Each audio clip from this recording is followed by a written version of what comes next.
All right, welcome back into Weather Command Weekend, bringing you a look into St. Joseph, Barbados. Feels like 101. That's kind of nasty, but overall not a bad beach day. But something's waking up along with everybody else along the Lesser Antilles. The Atlantic. We have a new disturbance is now in the main development region, an area to watch. And it has Fox Weather hurricane specialist Bryan Norcross's attention. Absolutely. Bryan Norcross joins us live now to break down the development in the Atlantic. And let me ask you right off the top, Bryan, good morning. So is the quiet period for the Atlantic, is it over? Well, I don't think entirely. Here's the thing, is that we have two systems out there that we're kind of watching. One system is actually over Africa back here, and the development possibility is in this big yellow area here. The other one off the coast. The one off the coast has really nothing to do with the overall atmospheric conducivity to development. And this one out here, I think, is a little early because the Eastern Pacific is still very busy. So this positive bubble, the MJO, it's called, that kind of moves around the Earth and makes it more conducive to storms developing. That's still Eastern Pacific and maybe edging towards Central America. And we don't really expect that to get to the Atlantic for a little while yet. But this is going to be a slow developing system. So it may get to the Atlantic or some effect of it in the Atlantic before this system is done, because it's going to take well more than a week, I think, that we're going to be looking at this one system now just about to come off of Africa. So let's take a look at what the ocean looks like right now, and we'll get to that one off the Carolinas in a moment. There's the disturbance right over here, and then look at the dust here. There's still plenty of dust out here, and this disturbance is going to drop under the dust, it looks like, and just miss it. So that'll give it a chance to develop. And we'll look at the moisture here in just a second. But this steering in the Atlantic has gotten all kind of chopped up from what it was. We have had a very dominant high pressure system here that has caused the pressures in the Atlantic to be exceptionally high, and that's one of the things that's been thwarting development. But now look what we have here.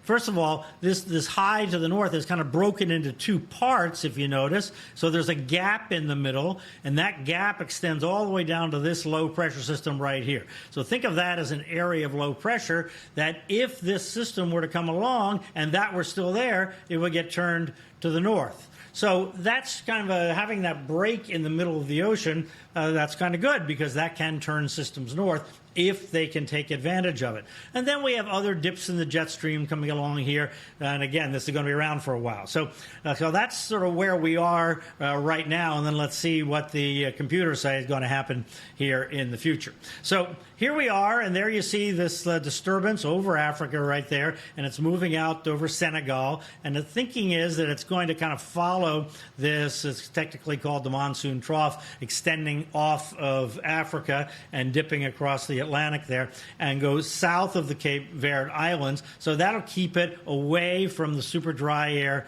just to the north, at least far enough away that it can, as a clump of moisture, get out over the Atlantic. So here we go, moving forward in time. Now, if you watch up here, here we are Monday, tomorrow, and the disturbance just leaving the African coast. So now it will become a tropical disturbance as it moves offshore. All right, let's go ahead a few days. Everything is moving really slowly there. There's Tuesday, Wednesday, into Thursday, and you see where it is. It's still kind of moving west slowly, maybe moving north a little bit out here over the Atlantic.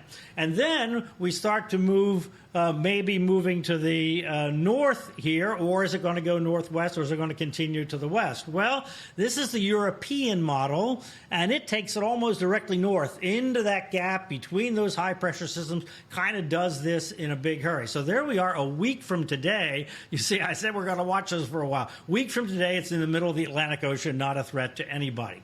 But take a look at the various other model possibilities, and this is really interesting. So we have two different types of models that we look at these days. The traditional ones, the GFS and the European, ECMWF is the European model, and now we have these AI models.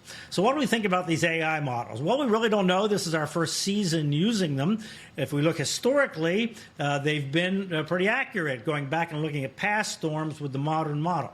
So what do they show here? Look at the reddish ones all up in here. This was the European, remember I showed you, kind of turned it north quickly. But look over here at the blues and the greens. They're over here, more to this side. So we don't know exactly what to make of this, except that there's high certainty the system is going to turn to the north. If you kind of take an average of all this, it turns well east of all the islands. In fact, almost all of these turning it northeast of the islands, and most likely not a threat. But we have this possibility of something over in here. Just it's the low possibility, but we can't rule it out at this point. And mostly it's the AI models and the GFS that kind of lean to the left. So anyway, we're just going to keep an eye on that. All right, let's take a look at the situation here off the East Coast. We have this pretty good circulation, part of this front. A front, by definition, is non-tropical. It's cold air and warm air. That makes it non-tropical, and we get these low-pressure systems develop along this front on this invest with estimated 35-mile-an-hour winds now. So what's going to happen in the future? There's where the development area is that the Hurricane Center is putting out. The question is not whether we're going to get a circulation out there. The question is whether it is tropical or whether it's going to continue to have a front attached to it. Odds are it is going to become a depression, and a decent chance it's going to become Dexter as it moves forward, but it only has a couple days to do this. So then it's going to run out of time, and I'll show you in a second. But you can see the dry air from the front is very close. Is that a warm front there, or is it an independent system? Hurricane Center will be doing the analysis to see if it's a hybrid, it becomes a subtropical depression or subtropical storm. If it purely is running off the energy from the ocean, it becomes a tropical depression or tropical storm. They'll do the analysis. We'll see what happens. But here we are Monday, tomorrow afternoon, and look at the upper level winds screaming here. So as this thing heads this way, that's its last chance. By Tuesday, it's going to get absorbed in that northern flow, and that'll be that. But there's a decent chance we'll get either Tropical Storm Dexter or Subtropical Storm Dexter out of this. Hurricane Center has it at 50-50 right now. Guys? Yeah, Bryan, so fascinating. Just real quick, so between the traditional and AI models, as of this point, where do you put your eggs? Well, I like the average.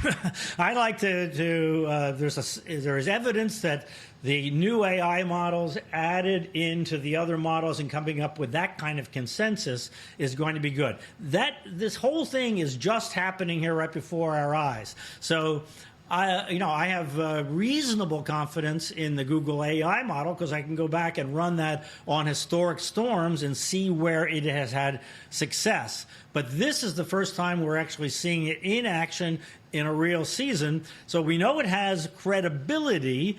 But does it have more credibility than the European model? Well, I don't know. Let's look at the European, and look at averages over a little bit of time here, and then get a little better feel for it. But it's certainly a very, very credible system based on the historical testing that has been done, and that's why the Hurricane Center is considering it in their thinking as well. Now they have it at the Hurricane Center, just like we do at Fox Weather. Yeah, it'll be really fascinating to see what happens, especially with that area to watch in the next, say, week, 2 weeks or so. Fox Weather Hurricane Specialist Bryan Norcross. Right. Bryan, as always, thank you so much for your time and, of course, for your insight as well. We really appreciate it.